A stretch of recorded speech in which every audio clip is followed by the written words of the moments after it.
Selamat datang di Radio Horor Official, tempat di mana ketakutan bukan sekadar cerita. Bersiaplah, karena setiap malam, kegelapan akan berbicara. Nyalakan lampu, atau biarkan kegelapan menemanimu. Tidak perlu lama-lama, langsung saja ke ceritanya.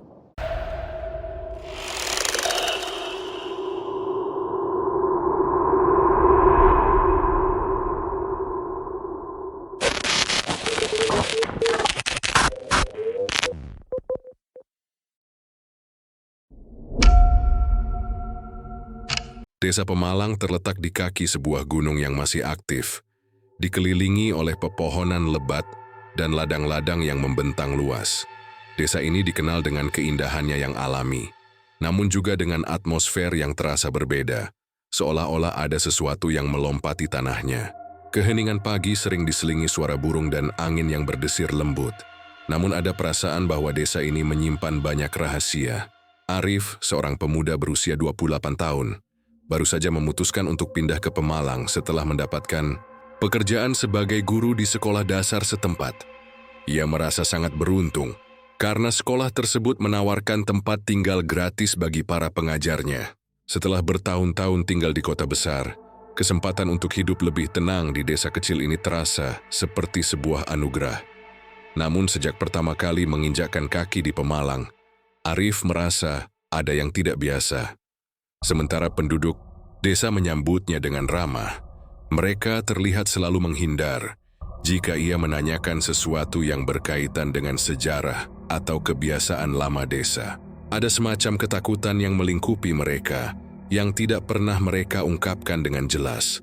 Suatu malam, saat ia sedang duduk di teras rumah barunya yang sederhana, Arif mendengar bisikan-bisikan samar yang berasal dari ujung jalan. Namun, ketika ia mencoba mencari tahu, tak ada seorang pun yang tampak di sana. Keheningan malam menjadi semakin terasa pekat. Rumah yang ia tempati terletak agak jauh dari keramaian desa, dikelilingi pepohonan tinggi yang menambah kesan angker. Setiap malam Arif merasakan suasana yang berbeda, seolah ada yang memperhatikannya. Beberapa kali ia mendengar suara langkah kaki, seperti ada seseorang yang sedang berjalan di luar rumahnya.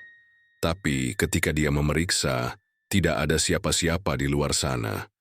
Hanya bayangan pepohonan yang bergoyang ditiup angin. Arif mencoba menanggapi perasaan aneh ini dengan kepala dingin. Ia masih berpikir bahwa itu hanyalah efek dari tinggal di tempat yang jauh lebih sepi dibandingkan kota besar yang biasa ia tinggali. Namun perasaan itu terus mengganggunya, terutama saat ia mulai mendengar cerita-cerita yang lebih menyeramkan dari penduduk desa yang lebih tua. Suatu siang, setelah menyelesaikan jam pelajaran di sekolah, Arif bertemu dengan seorang wanita tua bernama Bu Marni, yang duduk di depan warung kopi desa. Bu Marni adalah seorang janda yang sudah lama tinggal di Pemalang, dengan wajahnya yang keriput dan rambut putih yang tergerai. Bu Marni dikenal sebagai seseorang yang memiliki pengetahuan luas tentang sejarah desa dan berbagai kepercayaan lama yang masih hidup di kalangan warga. "Arif, kau harus hati-hati. Di sini," ujar Bu Marni dengan suara rendah seolah sedang berbicara kepada dirinya sendiri. "Pemalang ini bukan hanya sekedar desa biasa. Ada banyak yang belum kau ketahui. Banyak yang ingin kau ketahui, tapi lebih baik kau tidak tahu." Arif merasa heran dan penasaran. "Apa maksud ibu?" tanyanya. Bu Marni menatapnya dengan mata tajam. "Hantu tanpa kepala, Arif. Itu ada di sini dan dia tak akan berhenti mengganggu sampai keadilan ditegakkan." Kata-kata Bu Marni membuat Arif terkejut. Hantu tanpa kepala? Apa yang dimaksud oleh Bu Marni? Ia merasa semakin bingung tapi juga merasa tertarik untuk mengetahui lebih lanjut. Namun Bu Marni hanya menenangkan kepala dan berkata, "Jangan terlalu banyak bertanya, anak muda. Pemalang punya banyak rahasia yang lebih baik dibiarkan tertutup rapat." Arif kembali ke rumahnya dengan perasaan penuh tanda tanya. Ia berusaha untuk mengabaikan perasaan tidak nyaman itu. Namun sejak saat itu, setiap malam tiba-tiba terasa semakin sunyi dan gelap. Sesuatu yang tidak bisa ia jelaskan mulai mengganggunya. Ada semacam penantian yang tak terucapkan di udara, desa yang mengelilinginya. Pada malam pertama yang hujan lebat setelah percakapan dengan Bu Marni, saat Arif sedang bersiap tidur, ia mendengar suara langkah kaki berat di luar rumahnya. Langkah-langkah itu mendekat, semakin keras seolah-olah ada seseorang yang berjalan dengan sengaja mendekatkan dirinya ke pintu depan rumah. Arif menahan napas, berusaha menenangkan diri. Tapi suara itu berhenti tepat di depan pintunya. Terkejut, Arif membuka pintu dengan hati berdebar. Namun tak ada siapa-siapa di sana. Hanya kabut tebal yang membuat jalan setapak, seolah-olah tersembunyi. Namun, di tengah kabut yang semakin pekat, ia bisa melihat sosok tinggi yang berjalan perlahan. Namun wajahnya tertutup oleh kabut itu. Sebuah bayangan yang begitu aneh dan menakutkan. Arif merasa tubuhnya kaku sebelum ia bisa berpikir lebih jauh. Sosok itu menghilang begitu saja ke dalam kegelapan. Arif berdetak, jantungnya berdebar-debar. Apakah itu hanya ilusi? Ataukah memang ada sesuatu yang jauh lebih mengerikan yang bersembunyi di Pemalang? Perasaan takut itu semakin mengganggunya, dan Arif mulai merasakan bahwa kehidupan di desa Pemalang akan dipenuhi dengan pertanyaan-pertanyaan yang tak pernah ada jawabannya. Malam setelah peristiwa yang aneh dengan bayangan sosok tinggi yang muncul di depan rumahnya, Arif merasakan ada sesuatu yang berbeda di dalam dirinya. Ketakutan yang semula ia anggap hanya sebagai efek samping dari kepindahannya ke desa yang asing, kini mulai mengganggu pikiran. Suasana desa yang sunyi dan misterius semakin menambah ketegangan dalam dirinya. Namun, ia berusaha untuk tetap rasional dan tidak membiarkan rasa takut menguasai dirinya. Namun, tanda-tanda aneh semakin sering terjadi. Pada malam kedua setelah kejadian itu, Arif memutuskan untuk tidur lebih awal setelah seharian mengajar. Saat ia hampir terlelap, sebuah suara gemericik terdengar di tengah kenyamanan malam. Suara itu datang dari dalam rumahnya, seperti suara udara yang mengalir. Arif terbangun, sedikit bingung, karena ia tahu bahwa tidak ada pipa air yang rusak di rumah tersebut. Dengan hati-hati ia berjalan ke ruang dapur. Ketika dia sampai, dia menyadari bahwa semua ember yang ada di dapur sudah terbalik, seolah-olah ada yang sengaja menggerakkannya. Tidak ada alasan yang logis untuk kejadian itu. Arif pun memeriksa seluruh rumah, mencoba mencari tahu sumber dari suara tersebut. Namun tak menemukan apa-apa yang mencurigakan. Pagi berikutnya, Arif menceritakan kejadian itu kepada Pak Tino, seorang tetangga yang sudah lama tinggal di Pemalang dan sering memberikan nasihat bijak kepada pendatang baru. Pak Tino adalah seorang pria paruh baya yang dikenal baik hati dan sangat peduli terhadap warga desa. Namun wajahnya berubah serius ketika Arif menceritakan pengalaman semalam. "Ini bukan kejadian yang biasa, Arif," kata Pak Tino dengan suara pelan. "Kadang-kadang ada kekuatan tak kasat mata yang bermain di sekitar kita. Dan sepertinya kekuatan itu sedang memperhatikanmu." Arif merasa tidak nyaman dengan penjelasan itu, namun ia berusaha untuk tidak panik. "Apakah ada yang bisa saya lakukan untuk menghentikan?" tanya Arif. Pak Tino mengoordinasikan kepala. "Tidak mudah untuk menghadapinya, Arif. Tapi jika kamu ingin tahu lebih lanjut, ada satu orang yang mungkin bisa menyenangkan, Bu Marni." Penasaran dan tidak ingin merasa terjebak dalam ketakutan yang tidak jelas, Arif memutuskan untuk kembali menemui Bu Marni. Kali ini, ia ingin mendapatkan jawaban yang lebih jelas tentang hantu tanpa kepala yang ia dengar dalam percakapan mereka sebelumnya. Malam itu, setelah mengajar, Arif berjalan menuju warung kopi tempat Bu Marni biasa duduk. Wanita tua itu terlihat sedang menunggu, seolah sudah menantikan kedatangannya. "Sepertinya kamu ingin tahu lebih banyak, ya?" kata Bu Marni saat Arif duduk di depannya. Arif mengangguk. "Saya mulai merasa ada yang aneh, Bu Marni. Ada suara-suara aneh di rumah saya dan barang-barang yang bergerak sendiri. Apakah itu ada hubungannya dengan hantu tanpa kepala?" Bu Marni menatap tajam. "Kekuatan seperti itu tidak akan mudah terlihat, Arif. Biasanya mereka akan mencoba mengganggu kita dengan cara yang halus dulu, seperti yang kamu alami. Tapi ini pertanda, sebuah peringatan. Ia melanjutkan, ada banyak hal yang terjadi di Pemalang yang tidak bisa dijelaskan dengan logika. Dan sebagian besar orang di desa ini tahu tentang teror itu. Namun mereka lebih memilih diam. Mereka takut. Takut pada apa? Tanya Arif yang mulai merasakan ketegangan di udara. Takut pada kemarahan roh yang tak pernah tenang. Jawab Bu Marni dengan suara pelan. Hantu tanpa kepala bukan hanya cerita kosong. Itu adalah roh seorang prajurit yang dibunuh dengan cara yang sangat kejam. Sejak saat itu, ia terus mengembara. Mencari keadilan yang tak kunjung datang. Arif merinding mendengar penjelasan itu. Ia bertanya lagi, lalu apa yang harus saya lakukan untuk menghentikan semua ini? Bu Marni menatap Arif dengan serius. Ada banyak cara untuk menghadapi hantu, tapi tidak semua cara akan berhasil. Satu-satunya cara yang paling ampuh adalah dengan mencari tahu siapa yang bertanggung jawab atas kematian roh itu dan menegakkan keadilan. Namun Bu Marni juga memperingatkan Arif bahwa tidak semua orang di desa ini ingin membuka masa lalu yang kelam. Ia harus berhati-hati karena ada banyak pihak yang tidak ingin kebenarannya terungkap. Mereka lebih memilih hidup dalam ketakutan daripada mencari solusi yang berisiko. Pulang dari pertemuan itu, Arif merasa semakin bimbang. Ia mulai merasakan tekanan dari semua kejadian aneh yang menimpanya, dan semakin menyadari bahwa ada sesuatu yang jauh lebih besar dari sekedar hantu tanpa kepala yang mengancam. Namun ia tidak bisa begitu saja mengabaikan peringatan Bu Marni. Sebuah dorongan yang kuat untuk mencari tahu lebih dalam, meskipun ia tahu bahwa ini mungkin akan membawa dirinya ke jalan yang sangat berbahaya. Di malam berikutnya, suara langkah, kaki yang kembali terdengar di luar rumahnya semakin jelas kini. Bukan hanya langkah yang biasa, tetapi langkah berat seperti membawa beban. Ke apa yang sebenarnya sedang terjadi? Arif tidak tahu. Namun satu hal yang ia yakini, teror ini belum berakhir, bahkan baru saja dimulai.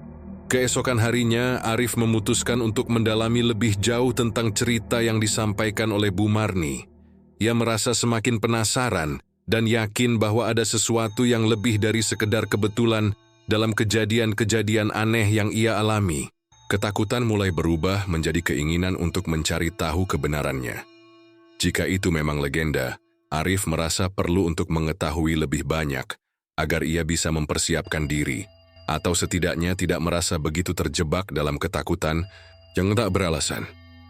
Pagi itu, setelah mengajar di sekolah, Arif kembali menemui Bu Marni di warung kopi. Kali ini, ia sudah memutuskan untuk tidak sekadar mendengarkan, tetapi untuk benar-benar memahami tentang legenda yang selama ini tersimpan dalam rapat masyarakat Pemalang.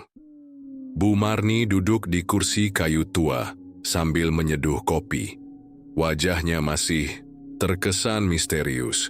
Namun ada sesuatu di dalamnya yang menunjukkan bahwa ia sudah siap untuk membuka kisah yang selama ini tersembunyi. "Kau datang untuk mendengarkan lebih banyak ya?"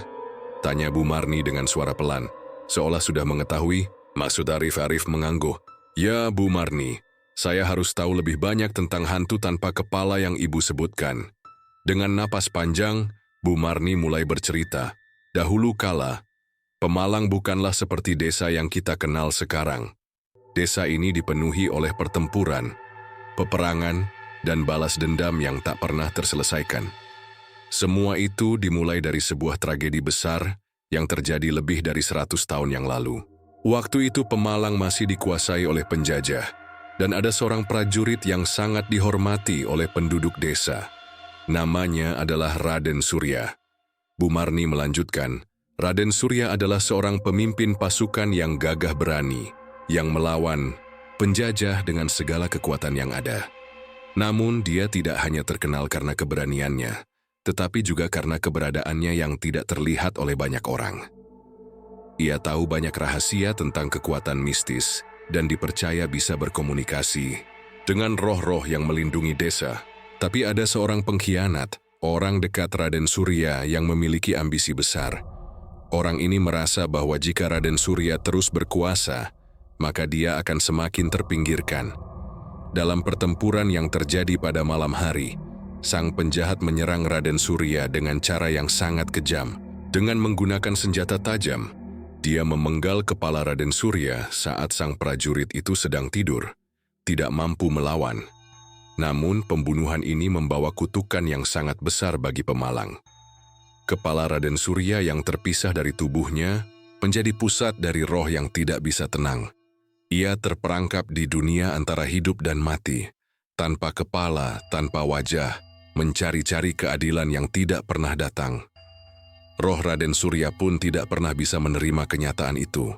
Setiap malam ia kembali ke desa ini, berjalan tanpa arah, mencari wajah yang bisa mengingat kehormatan yang dirampas darinya. Tanpa kepala, ia menjadi sosok yang tak terlihat, namun keberadaannya sangat terasa. Selama berabad-abad, dia terus menghantui mereka yang berani mengungkap kebenaran tentangnya. Lanjut Bu Marni dengan suara yang penuh kasih sayang. Arif mendengarkan dengan penuh perhatian, mencoba menyerap semua informasi.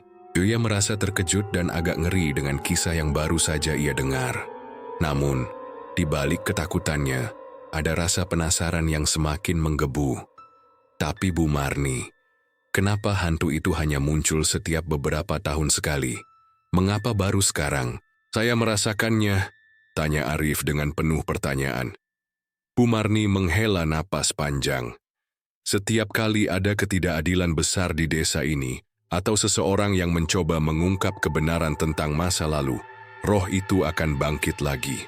Dan jika ada yang cukup berani untuk mencari tahu lebih dalam, ia akan merasakan terornya. Hantu tanpa kepala tidak akan berhenti sebelum menemukan siapa yang bertanggung jawab atas pembunuhannya. Arif menjawab. Ketakutannya semakin menjadi, namun ia juga merasa bahwa ia berada di tengah sebuah misteri yang jauh lebih besar dari yang ia bayangkan sebelumnya. Ia tidak bisa hanya berdiam diri. Ada sesuatu yang harus ia lakukan, sesuatu yang mungkin bisa membawa keadilan bagi roh yang melingkupinya. Dengan tekad yang mulai tumbuh, Arif bertanya, "Bagaimana saya bisa menghentikan semua ini, Bu Marni? Apa yang harus saya lakukan?" Bu Marni menatap tajam, lalu berkata dengan suara yang berat, "Kau harus mencari tempat di mana Raden Surya terakhir kali ditemukan. Di sana, ada sebuah batu besar yang akan membuka gerbang untuk berkomunikasi dengan rohnya. Tetapi hati-hati, Arif. Tempat itu terkutuk. Banyak yang sudah mencoba mencari, namun hanya sedikit yang kembali hidup-hidup." Arif merasa ada dorongan kuat untuk mencari batu besar itu. Meski peringatan Bu Marni jelas terdengar di telinga. Ia tahu bahwa ini adalah jalan yang penuh bahaya. Namun ia tidak bisa mengabaikan rasa tanggung jawab yang mulai ia rasakan terhadap roh yang tidak bisa tenang. Pagi berikutnya Arif mempersiapkan diri untuk perjalanan menuju tempat yang disebutkan Bu Marni. Ia tahu bahwa ini adalah langkah besar yang harus ia ambil jika ingin menghentikan teror yang telah mengguncang hidupnya dan mungkin juga kehidupan penduduk desa Pemalang. Tapi di dalam hatinya, Arif tahu satu hal. Apapun yang terjadi, dia tidak bisa mundur sekarang. Teror ini harus dihentikan dan keadilan harus ditegakkan. Arif memulai perjalanannya dengan penuh tekad, meski hati kecilnya dipenuhi dengan ketakutan yang sulit untuk diungkapkan. Pagi itu, setelah mengucapkan selamat tinggal kepada teman-temannya di sekolah, ia melangkah menuju tempat yang diceritakan oleh Bu Marni. Lokasi yang katanya menjadi titik terakhir Raden Surya ditemukan, sebuah kawasan hutan lebat yang terletak di ujung desa Pemalang, tempat yang sudah lama dianggap terlarang oleh penduduk desa. Ketika Arif tiba di tepi hutan, suasana terasa sangat berbeda. Meski masih siang, cahaya matahari seakan tertutup oleh pepohonan yang sangat lebat. Hutan ini seperti dunia yang terpisah dari dunia luar. Udara di sana terasa lebih dingin dan berat, seperti ada beban yang tak terlihat yang mengikat setiap langkah. Arif merasakan detak jantungnya semakin kencang, tetapi ia berusaha untuk tetap tenang. Setelah berjalan beberapa ratus meter, Arif menemukan sebuah batu besar yang terletak di tengah sebuah lapangan terbuka. Batu itu tampak seperti tumpukan batu-batu besar yang disusun oleh tangan manusia. Namun keadaannya sudah sangat tua dan tertutup lumut. Inilah yang dimaksud Bu Marni. Arif merasa bahwa ini adalah titik yang tepat untuk memulai pencariannya. Namun, saat ia mendekati batu tersebut, suasana hutan semakin mencekam. Angin yang semula hanya berdesir lembut tiba-tiba berubah menjadi angin kencang, membuat dedaunan berteriak dan suara-suara aneh terdengar dari arah yang tidak bisa ia temukan. Arif berhenti sejenak, mencoba mendengarkan dengan seksama. Tiba-tiba dari dalam hutan terdengar langkah kaki yang berat, seolah ada seseorang yang berjalan dengan niat tertentu. Arif merasa ada sesuatu yang mengintainya, meski tak terlihat. Langkah itu semakin dekat. Ia menandatanganinya, namun mencoba menenangkan dirinya. Ini hanya ketakutanku, gumamnya pada dirinya sendiri. Namun langkah-langkah itu semakin dekat, semakin jelas terdengar. Arif menoleh, berharap itu hanya ilusi atau sekadar angin. Tapi yang ia lihat membuat tubuhnya kaku. Sosok itu muncul dari balik pohon-pohon besar. Sosok yang tinggi dan besar, berjalan dengan langkah-langkah berat yang menggema di seluruh hutan. Wajahnya tidak ada. Yang ada hanyalah udara gelap yang mengelilingi bagian itu. Seolah-olah kepala itu menghilang begitu saja. Hanya tubuh yang menjulang tinggi, berjalan dengan kecepatan yang menakutkan menuju Arif. Arif berdiri tertegun, seolah waktu terhenti. Rasa takut yang luar biasa membebani tubuhnya, hampir membuatnya tidak bisa bergerak. Sosok itu semakin mendekat, seakan-akan Arif bisa merasakan setiap hembusan angin yang disebabkan oleh keberadaannya. Setiap langkahnya seperti menggetarkan tanah di bawah kaki Arif.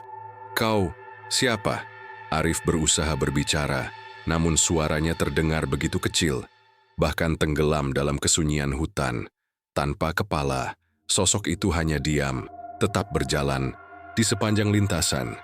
Tiba-tiba suara gemericik terdengar dari dalam tanah. Seperti ada sesuatu yang berbisik di bawah kaki Arif, membisikkan kata-kata yang tidak bisa ia pahami.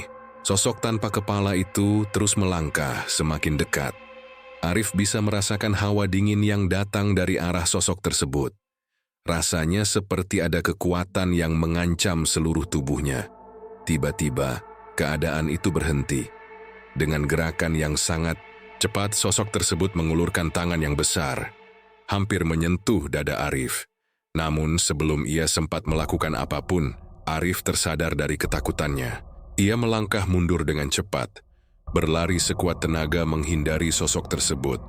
Meskipun langkahnya terasa berat seperti ada yang menariknya kembali. Ketika Arif berlari semakin jauh, suara langkah kaki itu mulai menghilang. Ia berlari tanpa melihat ke belakang, hanya mendengar desahan nafasnya sendiri yang panik. Keberanian yang baru saja ia temukan untuk mendekati tempat itu kini seolah menghilang begitu saja. Kini hanya ingin keluar dari hutan secepat mungkin, merasa sangat rentan, seperti mangsa yang dikelilingi predator. Tiba-tiba, Arif mengarahkan batu dan jatuh tersungkur. Ketika ia mencoba bangkit, ia melihat sesuatu yang membuatnya hampir kehilangan keseimbangan. Dari atraksi di antara pepohonan, ia melihat sosok itu lagi. Sosok tanpa kepala itu berdiri diam di sana, menatap tanpa bergerak. Hanya berdiri tegak dengan tubuh yang menghadap ke arahnya. Rasanya seperti ada ikatan tak kasat mata yang menghubungkan mereka berdua. Keberadaannya tidak lagi tampak sebagai ancaman, namun sebagai sebuah panggilan untuk melangkah lebih jauh. Ketika Arif berhasil bangkit dan berlari kembali ke arah jalan keluar hutan, ia merasa ada sesuatu yang menyusul. Suara langkah-langkah berikutnya beriringan dengan langkahnya yang terengah-engah. Sesekali ia melihat sosok itu muncul sejenak di antara pohon-pohon, seperti bayangan yang mengintai. Akhirnya setelah berlari cukup jauh, Arif sampai di tepi hutan. Ia terguncang, napasnya tersengal-sengal, tubuhnya gemetar. Sosok itu tidak mengikuti lebih jauh, Tapi rasa takut yang ia rasakan tidak hilang begitu saja. Di tengah ketakutannya, Arif menyadari satu hal yang sangat penting. Roh tanpa kepala itu bukan hanya hantu yang muncul begitu saja. Itu adalah sesuatu yang lebih besar, lebih kuat dan mungkin lebih berbahaya daripada yang bisa ia bayangkan. Ia harus segera menemukan cara untuk menghentikan teror ini. Karena jika tidak, akan ada lebih banyak korban yang jatuh. Arif berjanji pada dirinya sendiri bahwa ia tidak akan mundur. Ia harus mengungkap misteri ini, meskipun itu berarti ia harus menghadapi kegelapan yang lebih dalam dari yang pernah ia bayangkan. Keesokan harinya, Arif kembali ke desa dengan perasaan penuh kecemasan. Pengalaman yang baru saja ia alami di hutan benar-benar mengubah cara pandangnya terhadap dunia sekitar. Ia merasa semakin terjebak dalam pusaran teror yang tak bisa ia hindari. Hantu tanpa kepala itu semakin nyata, tidak hanya dalam wujud fisiknya, tetapi juga dalam pikiran. Sosok itu menguntitnya dalam mimpi, dalam setiap langkahnya, dan bahkan dalam setiap hembusan napasnya. Arif tahu bahwa ia harus segera menemukan cara untuk mengakhiri teror ini sebelum semuanya menjadi lebih buruk. Tetapi dia merasa semakin terlindungi. Banyak penduduk desa yang sepertinya menghindarinya sejak kejadian malam itu. Mereka berpura-pura tidak tahu apa yang sedang terjadi, dan beberapa orang bahkan menunduk ketika ia berjalan melewati mereka. Seakan ada ketakutan yang membekap setiap orang di Pemalang. Ketakutan yang semakin jelas dirasakan Arif. Malam itu, Arif memutuskan untuk mengunjungi Bu Marni lagi. Ia merasa bahwa wanita tua itu adalah satu-satunya orang yang bisa memberikan petunjuk lebih lanjut tentang bagaimana cara menghadapi hantu tanpa kepala yang kini menguasai pikiran. Ia sudah tidak peduli lagi dengan ketakutannya, karena ia tahu bahwa ketakutan itu akan menghancurkannya jika ia tidak segera mengambil tindakan. Arif tiba di warung kopi Bu Marni yang masih sama, dengan suasana yang terasa begitu akrab. Bu Marni sedang duduk di pojokan dengan cangkir kopi di tangannya, menunggu seperti sudah tahu bahwa Arif akan datang. "Ada yang kau cari, Arif?" tanya Bu Marni tanpa menoleh. "Ya, Bu Marni, saya tidak bisa tinggal diam lagi. Saya harus tahu bagaimana cara menghadapinya," jawab Arif dengan tekad yang kuat. Bu Marni memandangnya dalam-dalam, seolah menilai keberanian Arif. Setelah beberapa saat hening, dia akhirnya berbicara. "Setiap malam hantu itu akan semakin kuat. Ia bisa merasuki pikiranmu, mengubahmu menjadi sesuatu yang bukan dirimu lagi. Tetapi, ada satu cara untuk menghentikannya," kata Bu Marni. Suaranya lebih serius dari sebelumnya. Arif mendekatkan dirinya, mendengarkan dengan penuh perhatian. "Untuk menghentikan hantu tanpa kepala, kamu harus mencari dua benda. Sebuah kalung yang terbuat dari emas murni dan sebuah buku tua yang tersembunyi di dalam rumah seorang dukun yang tinggal di ujung desa. Kedua benda itu memiliki kekuatan untuk menahan roh yang terperangkap itu dan mengembalikannya ke dunia asalnya," lanjut Bu Marni dengan suara serak. Arif tercengang. "Tapi di mana saya bisa menemukan barang-barang itu, Bu Marni? Dan siapa sebenarnya dukun itu?" Bu Marni menunduk, matanya mulai menerawang jauh. Dukun itu sudah lama meninggal, tetapi rumahnya masih ada. Hanya saja banyak orang yang sudah melupakan keberadaan rumah itu. Bahkan, rumah itu sudah menjadi tempat yang membuat marah banyak orang. Konon, siapapun yang mencoba mendekatinya akan merasa kehilangan arah dan terjebak dalam dunia lain. Arif merasa kebingungannya semakin dalam. Kalung emas dan buku tua yang disebutkan Bu Marni memang bisa menjadi kunci untuk menghentikan roh tanpa kepala, tetapi dia harus menghadapi hal-hal yang jauh lebih berbahaya untuk parkir. Namun rasa takut yang sudah menguasai dirinya mulai memudar. Arif tidak ingin hidup dalam ketakutan lagi. Ia memutuskan untuk mencari kalung dan buku itu, terlepas dari segala ancaman yang mungkin menghadangnya. "Terima kasih Bu Marni.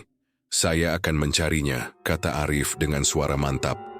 Setelah berjanji pada Bu Marni untuk segera kembali setelah ia menemukan petunjuk lebih lanjut, Arif pulang dengan tekad yang lebih kuat. Namun sebelum ia bisa melangkah lebih jauh, sesuatu yang mengejutkan terjadi. Tiba-tiba terdengar suara keras dari luar jendela rumah Arif. Seolah ada yang menggedor-gedor dengan keras. Arif berlari ke jendela, hanya untuk melihat bayangan, sosok tinggi yang familiar. Hantu tanpa kepala itu berdiri di halaman depan rumahnya, menatap ke dalam dengan menghilangnya yang kosong. Arif merasa seakan-akan dunia di sekitarnya terhenti. Hantu itu berdiri diam, seolah mengawasi setiap gerak-geriknya. Tetapi kali ini, Arif merasa ada yang berbeda. Hantu itu tidak bergerak, tidak ada langkah-langkah yang mendekat. Sesuatu yang tampaknya menghalangi gerakannya. Apakah roh itu tahu bahwa Arif sedang berusaha mencari cara untuk mengalahkannya? Dalam ketakutan yang semakin mendalam, Arif mengambil keputusan untuk pergi ke rumah dukun yang disebutkan oleh Bu Marni. Ia tahu bahwa perjalanan itu akan membawa bahaya yang lebih besar. Tetapi ia juga tahu bahwa hanya dengan menemukan kalung dan buku itu, ia bisa mengakhiri teror yang sudah menguasai hidupnya. Malam itu, setelah berhenti sejenak untuk menenangkan pikiran, Arif melangkah keluar rumah, berjalan menuju ujung desa. Langkahnya terasa berat, namun tekadnya semakin membara.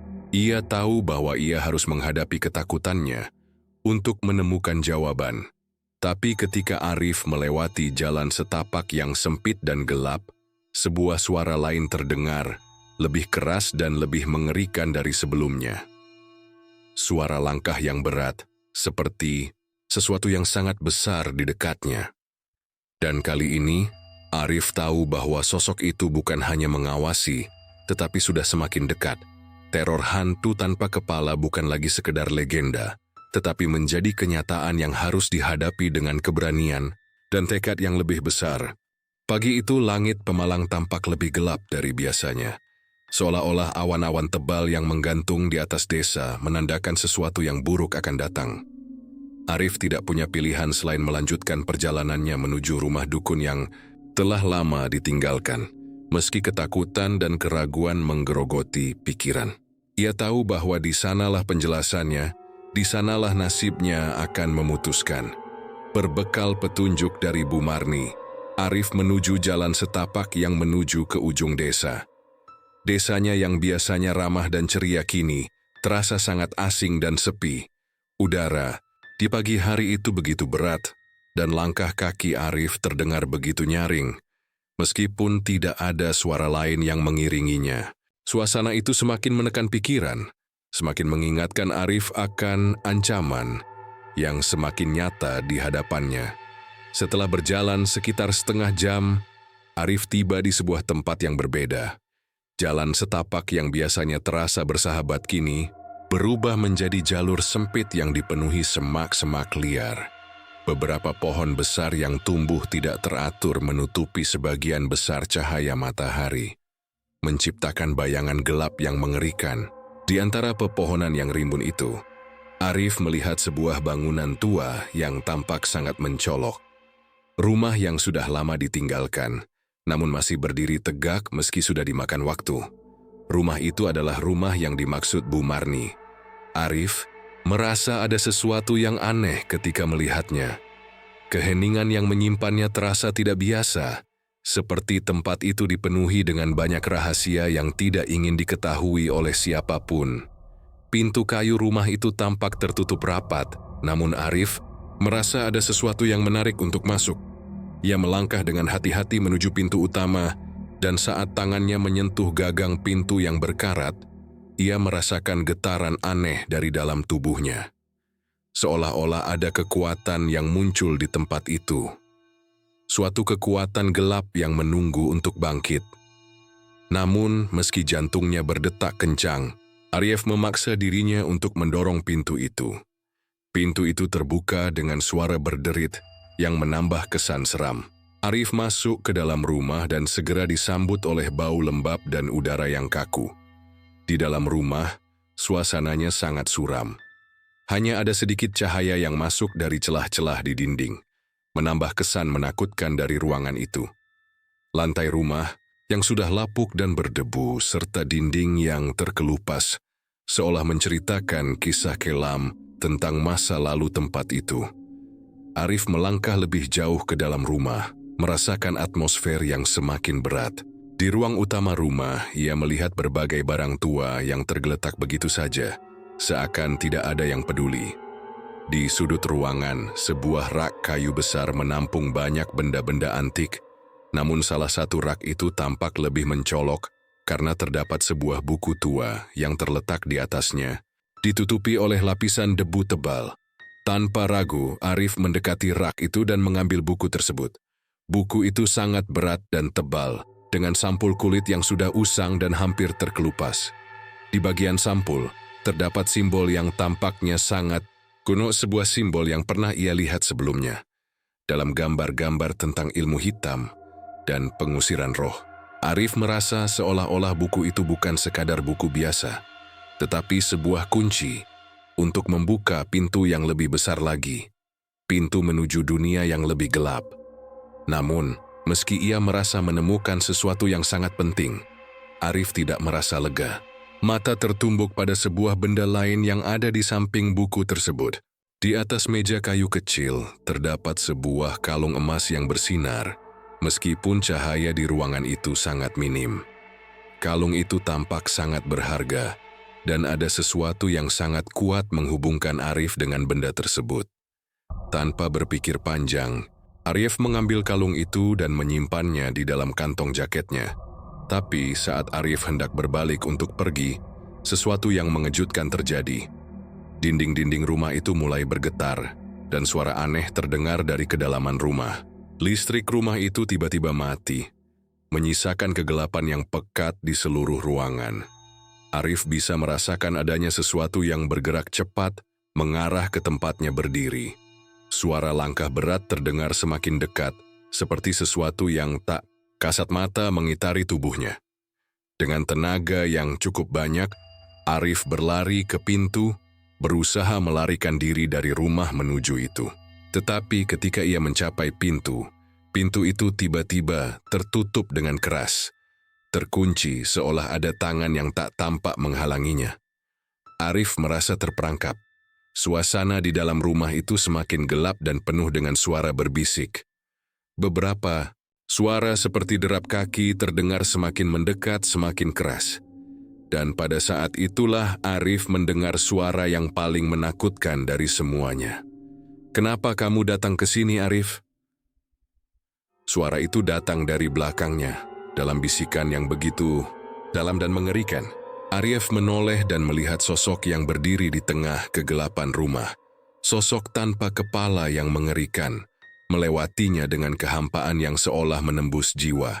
Hantu tanpa kepala itu muncul dengan sangat nyata, lebih dekat dari sebelumnya. Demi kolisinsus, Arif tahu bahwa ia tidak bisa lari. Rumah ini bukan hanya tempat untuk menemukan kalung dan buku itu. Rumah ini adalah tempat di mana semua teror bermula, dan di tempat inilah ia harus menghadapi roh yang terperangkap dalam kegelapan. Dengan hati yang berdebar kencang, Arif mengerti bahwa ia hanya memiliki satu kesempatan untuk menghentikan semua ini. Waktu kini sangat terbatas. Tanpa membuang waktu lagi, ia mengangkat buku tua dan kalung emas di tangannya. Berdoa agar kekuatan yang ada di dalam benda-benda tersebut cukup kuat untuk mengusir roh yang telah mengintainya begitu lama. Namun, sosok itu semakin mendekat, dan Arif tahu, hanya ada satu cara untuk bertahan. Menghadapi roh tanpa kepala itu dengan keberanian yang belum pernah ia alami sebelumnya.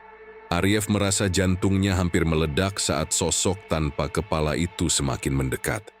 Dalam kegelapan yang pekat, hanya ada suara nafasnya yang tersengal-sengal dan suara derap langkah roh itu yang semakin jelas terdengar. Setiap langkah yang diambil seakan menggetarkan seluruh ruangan, menyebarkan gelombang ketakutan yang tidak bisa dihindari. Namun, meski ketakutan itu melingkupi seluruh tubuhnya, Arif tahu bahwa ia tidak bisa mundur lagi. Ia mengangkat kalung emas dan buku tua yang ia temukan di rumah dukun.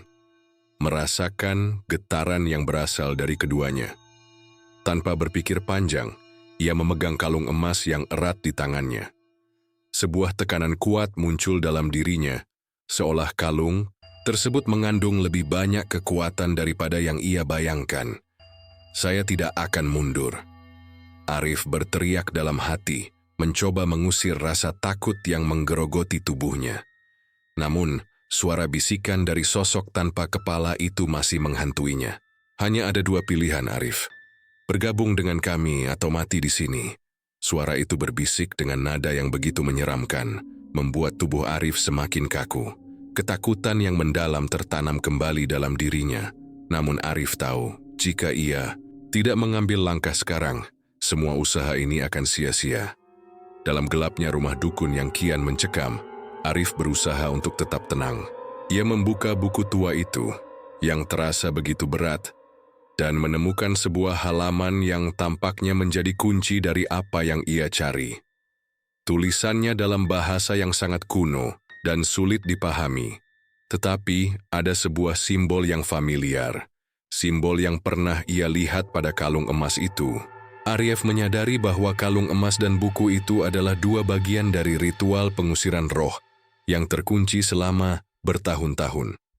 Ini dia, gumam Arif sambil menatap simbol tersebut dengan penuh perhatian. Buku itu menunjukkan serangkaian kata yang harus dibaca dalam urutan tertentu untuk membuka kekuatan yang ada pada kalung emas dan mengalahkan roh tanpa kepala yang mengintainya. Namun saat Arif mengucapkan kata pertama, sosok itu, yang kini berada hanya beberapa langkah darinya, mengangkat tangan kosongnya dan mengarahkannya ke dada Arif. Arif merasa udara di sekitarnya semakin berat, seolah ada kekuatan gelap yang mencoba menahan dirinya. Hantu tanpa kepala itu semakin mendekat, menebar rasa dingin yang luar biasa. Namun Arif mengingat kata-kata yang tertulis dalam buku itu. Kata-kata yang memberi petunjuk bagaimana cara memerdekakan dirinya dari cengkraman roh tersebut. Dengan tangan gemetar, Arif mulai membaca mantra tersebut, mencoba mengucapkan setiap kata meskipun suaranya hampir tenggelam dalam ketakutan. Begitu mantra pertama terlontar, kalung emas yang ia pegang mulai bersinar, memancarkan cahaya keemasan yang menyilaukan mata. Sosok tanpa kepala itu berhenti, seolah terperangkap oleh cahaya tersebut. Namun roh itu segera mengeluarkan suara yang mengerikan, seolah berusaha menghancurkan cahaya yang datang dari kalung tersebut. Cepat, Arif. Arif, aku harus mengucapkan lebih banyak kata-kata dalam mantra ini. Dengan tekad yang lebih kuat, Arif terus membaca mantra tersebut kata demi kata, meski dunia di sekelilingnya tampak semakin gelap dan penuh dengan bisikan-bisikan yang mengganggu pikiran. Cahaya dari kalung emas semakin terang, dan suara sosok tanpa kepala itu semakin keras, seperti rasa sakit yang tak terkendali. Tiba-tiba, Arif merasakan sebuah kekuatan besar tubuhnya, dan rasa takut yang semula menghantui dirinya mulai menghilang. Kalung emas itu seolah menghubungkannya dengan kekuatan yang lebih besar, kekuatan yang mampu melawan roh tersebut. Ia berteriak dengan penuh keyakinan, mengucapkan kata-kata terakhir dari mantra yang ada di buku tua itu. Dalam sekejap, cahaya yang keluar dari kalung itu melesat, menuju sosok tanpa kepala yang berdiri di depannya. Hantu itu berteriak keras, tubuhnya terhuyung-huyung, dan kemudian, dengan ledakan yang memekakkan telinga, sosok tersebut hancur menjadi serpihan cahaya yang tersebar di seluruh ruangan. Ruangan rumah dukun itu tiba-tiba kembali sunyi. Arif terdiam, tubuhnya lemas karena kelelahan. Namun dia tahu, ini bukanlah akhir. Meski roh tanpa kepala itu telah hilang, Arif merasa ada sesuatu yang belum selesai, sesuatu yang lebih besar sedang menunggunya. Saat ia berdiri, masih terengah-engah, Arif merasakan kehadiran orang lain di dalam rumah itu. Sesuatu yang lebih gelap, lebih berbahaya. Arif tahu bahwa teror ini belum berakhir. Roh tanpa kepala mungkin sudah pergi, tetapi di baliknya, masih banyak misteri yang menunggu untuk diungkapkan. Arif melangkah keluar dari rumah dukun dengan hati yang penuh kebingungan. Meskipun ia merasa lega karena berhasil mengalahkan satu teror, tetapi ia sadar bahwa perjalanan ini baru saja dimulai. Pemalang masih menyimpan rahasia-rahasia gelap yang harus ia temukan, dan hantu tanpa kepala itu mungkin hanyalah permulaan dari ancaman yang jauh lebih besar. Dengan tekad yang baru, Arif melanjutkan perjalanannya, mengetahui bahwa dunia yang ia kenal kini sudah berubah selamanya. Dan dalam setiap langkahnya, ia merasa bahwa kegelapan belum sepenuhnya hilang.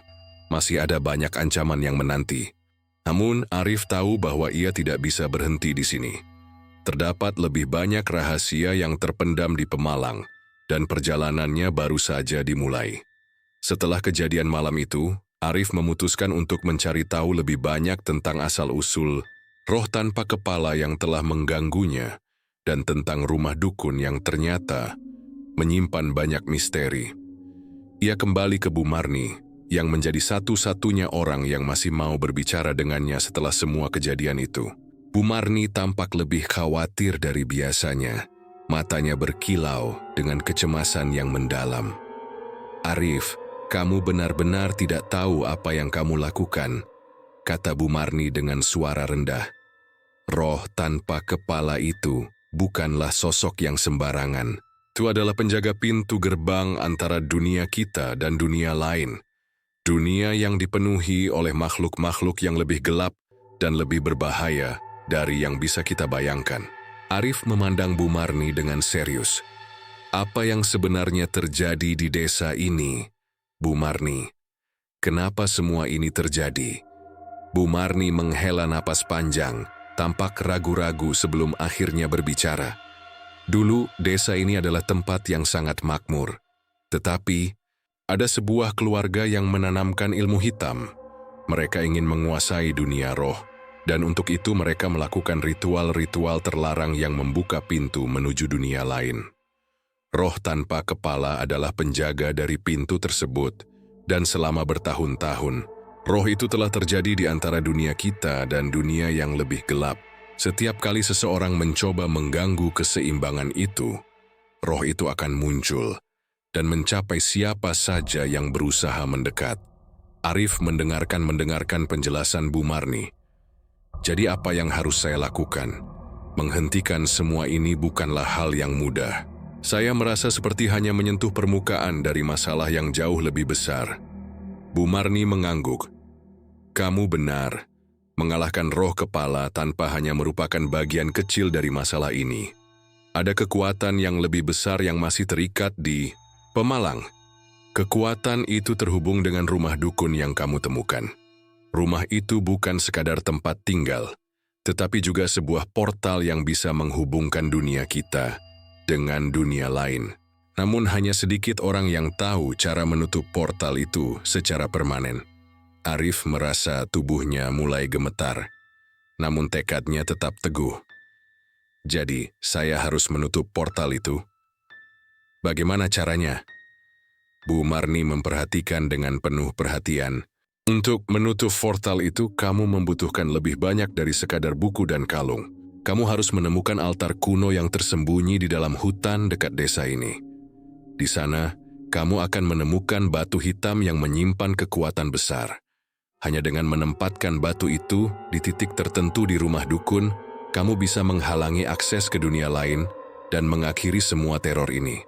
Arif merasa perasaan was-wasnya semakin meningkat. Tetapi ia tahu bahwa ini adalah satu-satunya cara untuk menyelesaikan masalah yang sudah menguasai hidupnya. Tanpa banyak kata, ia memutuskan untuk berangkat ke hutan itu, mencari altar kuno, menuju yang disebutkan oleh Bu Marni. Ia tidak tahu apa yang akan ia hadapi, tetapi ia tahu satu hal: jika ia tidak melakukan ini, teror yang ia alami akan terus berlanjut, dan lebih banyak nyawa yang akan terenggut. Perjalanan menuju hutan itu terasa semakin berat, dan suasana di sekitar hutan tampak semakin gelap. Pohon-pohon besar yang menjulang tinggi menghalangi cahaya matahari, menciptakan bayangan menyeramkan yang membuat setiap langkah Arif terasa seperti sebuah keputusan yang berisiko. Namun ia terus maju, meskipun ketakutan semakin menggerogoti pikiran. Setelah beberapa jam berjalan, Arif akhirnya menemukan altar kuno itu.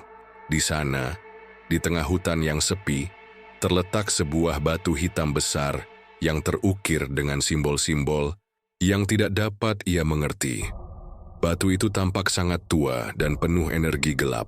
Arif merasa ada sesuatu yang mengawasinya dari balik pohon-pohon, tetapi ia meneguhkan hati dan mendekati batu itu dengan langkah mantap. Saat ia meletakkan batu hitam itu di altar, tiba-tiba bumi berguncang dengan keras dan suara keras terdengar dari dalam tanah. Sesuatu yang besar dan menakutkan mulai bangkit dari kedalaman hutan, dan Arif bisa merasakan bahwa gerbang ke dunia lain sedang terbuka. Ketakutannya semakin mendalam, namun ia tahu bahwa ini adalah momen terakhir. Momen di mana semua teror kan berakhir. Dengan pertikaian tenaga, Arif berlari ke rumah dukun, di mana menuju portal itu harus ditutup. Namun ketika ia hampir sampai di sana, tiba-tiba angin kencang menerpa. Dan Arif merasa seperti ada tangan tak kasat mata yang menariknya kembali ke dalam kegelapan. Namun, Arif tidak bisa menyerah. Ia berteriak keras, melawan semua kekuatan gelap yang mencoba menghentikannya. Saat ia sampai di rumah dukun, ia dengan cepat menempatkan batu hitam itu di titik yang tepat. Dan seketika itu juga, sebuah cahaya terang menerangi seluruh desa. Portal itu tertutup. Semua kekuatan gelap yang menguasai desa mulai menghilang. Arif terjatuh ke tanah, kelelahan, dan hampir kehilangan kesadaran. Namun, ketika ia membuka mata, yang ia lihat hanyalah ketenangan. Pemalang akhirnya bebas dari teror yang telah lama menghantui. Meskipun Arif merasa lega, ia tahu bahwa dunia ini tidak selalu seperti yang tampak di permukaan. Ada banyak rahasia yang belum terungkap dan mungkin suatu saat nanti ia akan kembali untuk menggali lebih dalam. Tetapi untuk saat ini pemalang bisa bernapas dengan tenang. Arif pulang ke desanya dengan penuh rasa syukur dan keberanian yang baru ditemukan. Namun jauh di lubuk hatinya, ia menyadari bahwa meskipun teror kali ini telah berakhir, petualangan dan pencariannya akan selalu berlanjut. Dunia ini penuh dengan misteri, dan Arif tahu bahwa ia adalah satu-satunya yang mampu menghadapi kegelapan itu. Dan begitulah kisah Arif, pemuda yang berani menghadapi teror hantu tanpa kepala di Pemalang. Meski portal kegelapan telah tertutup, perjalanan Arif belum berakhir. Di dunia yang penuh dengan rahasia ini, siapa yang tahu apa yang akan muncul berikutnya? Mungkin ada lebih banyak teror yang menunggu untuk diungkapkan. Tentu mungkin ketenangan yang sekarang ada hanyalah bagian dari kisah yang lebih besar. Hanya waktu yang akan menjawab. Terima kasih telah mendengarkan kisah horor malam ini di Radio Horor Official. Jangan lupa untuk berlangganan karena kami akan terus menghadirkan cerita-cerita mistis yang akan membuat Anda terjaga di malam hari. Sampai jumpa di kisah berikutnya dan tetap berhati-hati. Siapa tahu, di balik bayangan malam ada sesuatu yang mengintai.